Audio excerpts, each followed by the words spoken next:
পুলিশের সাবেক ডিআইজি এবং একসময় তিনি গাজীপুরের পুলিশ কমিশনার ছিলেন এবং একসময় তিনি ডিবিতে সংযুক্ত ছিলেন এবং সেখানে দায়িত্বে ছিলেন। সেই সাবেক ডিআইজি মোল্লা নজরুল ইসলাম তাকে আজকে গুলশান থানায় একটি হত্যা প্রচেষ্টা মামলায় তাকে আজকে পুলিশ গ্রেপ্তার করে। এই মামলায় তিনি একজন এজাহার নামী আসামি। এই মামলা তদন্তকারী কর্মকর্তা আজকে তাকে আদালতে উপস্থাপন করে। এটি একটি হত্যা প্রচেষ্টা মামলা। এই মামলার যিনি ভিকটিম ফাহিম হোসেন জুবায়ের, সে গুলশান কমার্স কলেজের এক ছাত্র। তাকে গত 22/7/24 তারিখে বৈষম্যবিরোধী ছাত্র আন্দোলনের সময় আপনারা জানেন যে গুলশান রিং রুটে তারা আন্দোলন করতেছিল।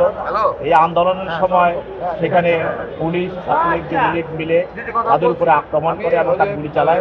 তাতে করে আজকে যে ব্যক্তি সে গুলিবিদ্ধ হয়, এখনও সে এএমজি হসপিটালে সে চিকিৎসাধীন অবস্থায় আছে। তার পিতাই মামলাটি করে। আজকে যে আসামি মোল্লা নজরুল ইসলাম, তিনি আপনারা জানেন যে পুলিশের যখন ডিআইজি ছিলেন ঘটনার সময় এবং বৈষম্য আন্দোলনের সময় তিনি কিন্তু পুলিশের ডিআইজি ছিলেন।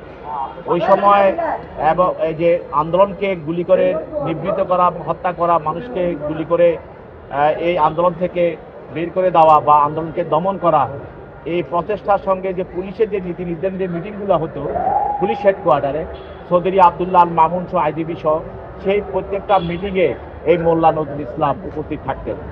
এবং এই হত্যাযজ্ঞ যে প্রায় 2000-এর উপরে যেই বৈষম্যবিরোধী ছাত্র আন্দোলনের ছাত্র জনতাকে গুলি করে হত্যা করা হয়েছে, এই প্রত্যেকটি হত্যার নির্লজ্জা এবং তাদের এই যে ষড়যন্ত্র এবং সাধারণ পুলিশকে দিয়ে গুলি করানো এবং মানুষকে পাখির মতো গুলি করে হত্যা করার যে প্রচেষ্টা, এগুলি সব কিছুর মধ্যে এই মোল্লা নজরুল ইসলাম জড়িত।